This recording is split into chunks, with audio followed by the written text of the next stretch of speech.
You see, it's essentially there is a huge, mismatch of perception.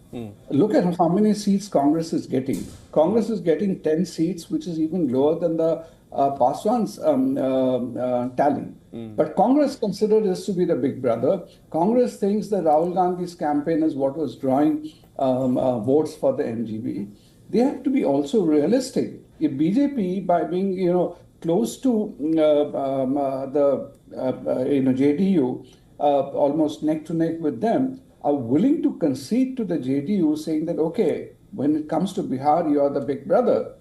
And till you really call the shots. At some point in time, the tables may turn. Here you are, as Prashant Kishore has said, Congress is a non-existent party in Bihar. But you want to behave as if you are the big brother out there.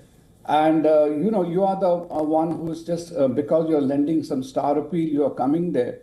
So that is obviously a question and even the voters, they perceive this. They perceive, what they're seeing. They understand who's from the location. They understand who's coming from somewhere outside Bihar, and they perceive it. But, as far as the parties are concerned, within the Mahagathbandhan, the fact that right till the end, they were unable to kind of get into that seat sharing formula or who will be fighting from whom.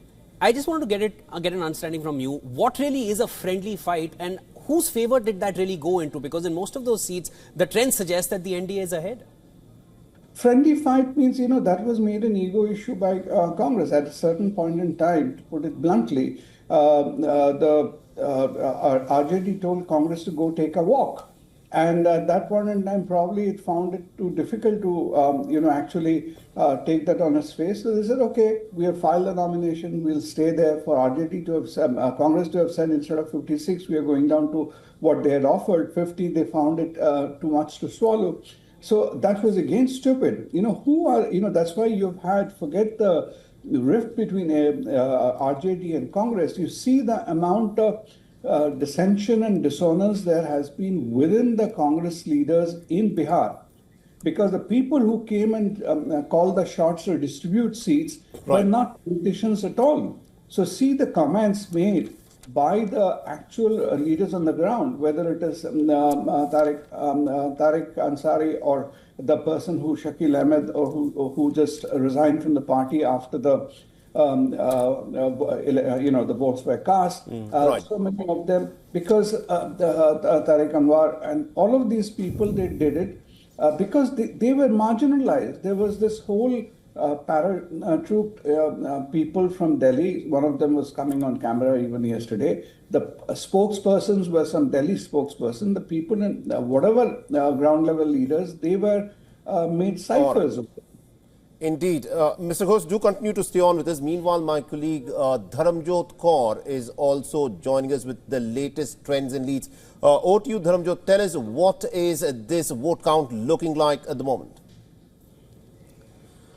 Well, Saleh, the trends that emerged earlier in the morning, I think we're pretty much on trajectory with that. The BJP, currently BJP plus at 173 leading. That's the trend. RJD plus in 66. The Jan Swaraj party, which earlier had 3 seats in the early trends, then down to 2, is now at duck.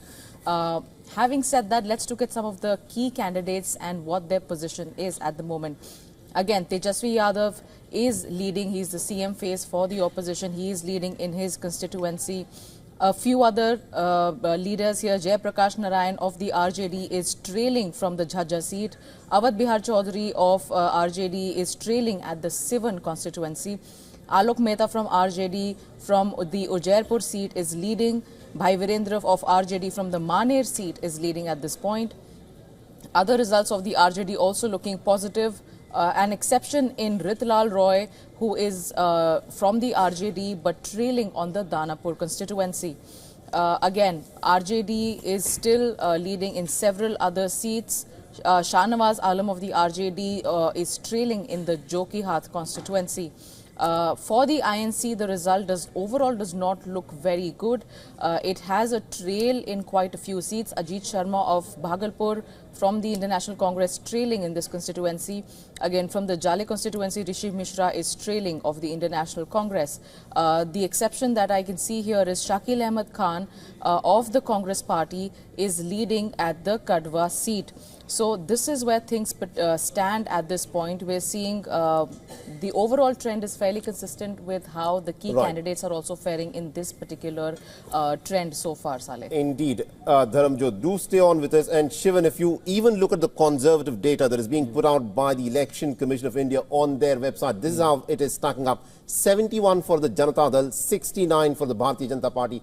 Add them up, that is 140 seats just on the basis of these two parties. And then the Lok Janashakti Party, that's 17 seats. That's 157 seats.